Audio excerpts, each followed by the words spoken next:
ये कहानी है साहिल और सनी की। साहिल क्लास का टॉपर होता है, वहीं सनी क्लास का सबसे कमजोर स्टूडेंट होता है जो क्लास में सबसे कम नंबरों से पास होता है। साहिल की जहाँ सब रिस्पेक्ट करते हैं, वहीं सनी से कोई बात करना पसंद नहीं करता और सब उसका मजाक उड़ाते हैं। पिछले कई सालों से ये सिलसिला चलता आ रहा है कि सनी क्लास में सबसे कम नंबरों से पास होता है और वहीं साहिल क्लास में टॉप करता है। लेकिन आज का एक दिन ऐसा आता है जिस दिन 10th के एग्जाम खत्म हो चुके होते हैं, रिजल्ट अनाउंस हो चुका होता है और आज के दिन स्कूल में अवार्ड डिस्ट्रीब्यूशन का फंक्शन हो रहा होता है। प्रिंसिपल सर 10th क्लास के टॉपर के तौर पर नाम अनाउंस करते हैं सनी का। जी हाँ, आपने सही सुना, सनी का नाम अनाउंस होता है क्लास के टॉपर के तौर पे। प्रिंसिपल सर सनी को बुलाते हैं और कहते हैं कि तुम इंस्पिरेशन हो अपने जूनियर स्टूडेंट्स के लिए। तुम बताओ कि तुमने ऐसा क्या किया जिससे तुम ये आज मुकाम हासिल कर पाए। सनी स्टेज पे जाता है और तालियों से पूरा ऑडिटोरियम गड़गड़ा रहा होता है। इतनी तालियां कभी टॉपर के लिए नहीं बजी होती जितनी ताली सनी के लिए बजी होती है, क्योंकि लोग जानते हैं कि ये वही कमजोर स्टूडेंट है जो पिछले कुछ समय तक सबसे कम मार्क्स से पास होता था और आज इसने टॉप किया। सबके चेहरे पे खुशी होती है और सब जानना चाहते हैं कि उसने ऐसा क्या किया। सनी स्टेज पे पहुंचता है, माइक लेता है और कहता है, टॉप करने के लिए मैंने सिर्फ कॉपी की। जो तालियां बज रही होती हैं, तालियों की गड़गड़ाहट पिन ड्रॉप साइलेंट में बदल गई होती है। टीचर, प्रिंसिपल, सारे स्टूडेंट उसको हैरानी की नज़र से देख रहे होते हैं। सब चुप होते हैं। लेकिन तभी सनी फिर से कहते हैं, जी हाँ, आपने सही सुना, मैंने कॉपी किया, लेकिन मैंने कॉपी एग्जाम में नहीं, एग्जाम से पहले किया। अब सब जानना चाहते हैं, सबकी क्यूरियोसिटी बढ़ चुकी होती है कि ऐसा इसने क्या किया जो सबसे कमजोर स्टूडेंट में से ये टॉपर बन चुके हैं। क्या आप भी ये जानना चाहते हैं? अगर जानना चाहते हैं तो इस वीडियो में लास्ट तक बने रहिए। तो चलिए देखते हैं पिछले 1 साल का सफर। ये बात है उन दिनों की जब 9th क्लास का एग्जाम चल रहे थे। जिस बस में साहिल और सनी स्कूल जाते थे वो बस खराब हो गई क्योंकि उस दिन बहुत तेज बारिश हो रही थी। जितने भी स्टूडेंट एग्जाम के लिए जा रहे होते हैं सब भाग के एक एक टैक्सी पकड़ते हैं और एग्जामिनेशन हॉल तक पहुंच जाते हैं।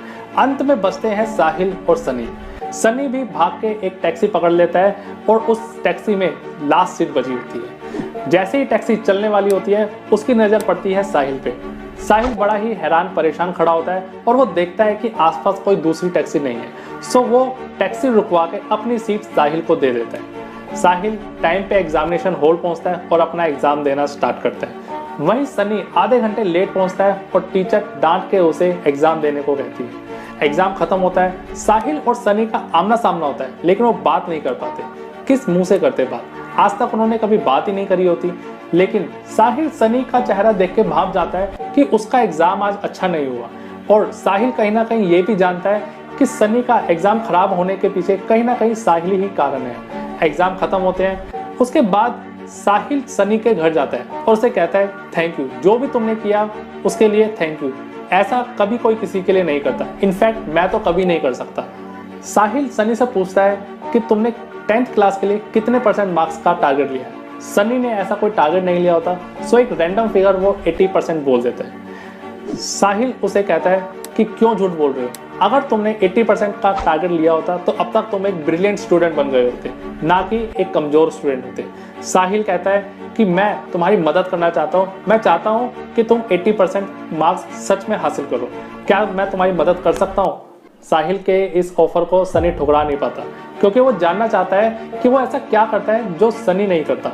सो वो उसका ऑफर एक्सेप्ट कर लेता है। अब साहिल उसे बताता है कि एकदम से तुम अगर 80% मार्क्स का टारगेट लोगे तो तुम उसे कभी अचीव नहीं कर पाओगे। तुम्हें अगर 80% मार्क्स लेने हैं और अभी तुम 40% पे हो तो तुम्हें स्टेप बाय स्टेप आगे बढ़ना होगा। अपने 40% को अपने 50% में कन्वर्ट करना होगा, 50 से 60 पे जाना होगा, 60 से 70 पे और देन उसके बाद 80 पे जाना होगा।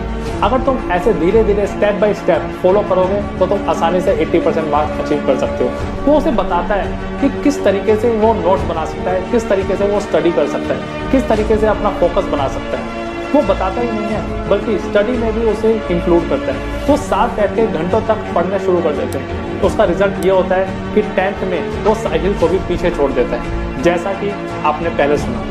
ये पूरी स्टोरी जब सनी बता रहा होता है तो वो लास्ट में कहता है, मैंने जो 10th क्लास में टॉप किया है इसकी मेहनत मेरे अकेले की नहीं है, साहिल ने मेरे पे बहुत मेहनत की है, तो इसलिए ये ट्रॉफी भी मैं साहिल के साथ शेयर करना चाहता हूँ। वो साहिल को इन्वाइट करता है, साहिल स्टेज पे आता है और सनी के गले लगते हुए ट्रॉफी को शेयर करता है और उसे सॉरी बोलता है क्योंकि वो बहुत समय से सनी का मजाक उड़ाता था।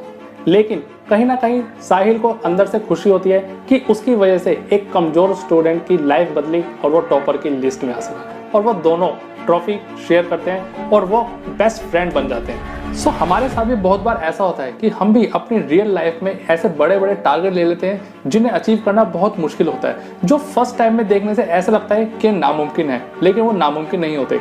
हमें भी उन टारगेट्स को अचीव करने के लिए स्टेप बाय स्टेप प्लानिंग करनी चाहिए और धीरे धीरे उस दिशा में हमें आगे बढ़ना चाहिए। हमें कभी किसी की मदद लेने से शर्माना नहीं चाहिए, और अगर हम किसी चीज़ में अच्छे हैं तो हमें भी पीछे नहीं हटना चाहिए दूसरों की मदद करने के लिए। लेकिन ऐसा होता बहुत कम है।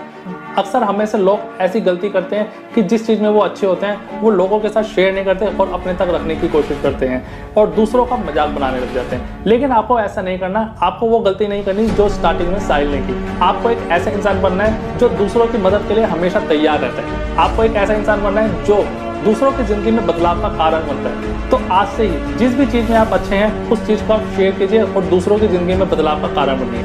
अगर मेरे साथ साथ आप भी दूसरों की जिंदगी में बदलाव का कारण बनना चाहते हैं तो इस वीडियो को ज़्यादा से ज़्यादा शेयर कीजिए अपने सभी दोस्तों के साथ और अपने सभी व्हाट्सएप ग्रुप में, ताकि आपके साथ साथ वो भी दूसरों की जिंदगी में बदलाव का कारण बन सके। मैं मिलूंगा आपसे एक नई इंस्पायरिंग स्टोरी के साथ। तब तक के लिए इस वीडियो को ज़्यादा से ज़्यादा लाइक कीजिए और शेयर कीजिए।